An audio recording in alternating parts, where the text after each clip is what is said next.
Hello everyone, welcome back. ఈరోజు మన ఛానల్లో సొరకాయ గారెలు ఆర్ సొరకాయ అప్పాల కోసం లేతగున్న సొరకాయను తీసుకొని తురుముకొని ఒక బౌల్లో వేసుకోవాలి. ఆ తర్వాత కరివేపాకు, కొత్తిమీర యాడ్ చేసుకున్న తర్వాత పచ్చిమిర్చి పేస్ట్ చేసి వేసుకోవాలి. ఇప్పుడు సరిపడ కారం, సరిపడ ఉప్పు, ఒక స్పూన్ ధనియాల పొడి వేసుకొని ఒకసారి కలుపుకున్న తర్వాత ఒక గ్లాస్ బియ్యపిండి వేసుకొని అందులో 2 స్పూన్ల పెసరపప్పు, 2 స్పూన్ల నువ్వులు, వెల్లుల్లి, జీలకర్ర దంచుకొని వేసుకోవాలి.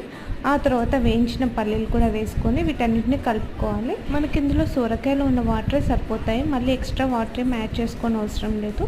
ఈ పిండిని బాగా కలుపుకొని పక్కన పెట్టేసేయాలి. ఆ తర్వాత ఒక కవర్ తీసుకొని ఆ కవర్కి ఆయిల్ అప్లై చేసుకొని కొంచెం పిండి తీసుకొని ఇలా ప్రెస్ చేసుకొని డీప్ ఫ్రై చేసుకోవాలి. ఇలా అన్నీ డీప్ ఫ్రై చేసుకుంటే మనకు సొరకాయ అప్పాలు ఈజీగా రెడీ అయిపోతాయి.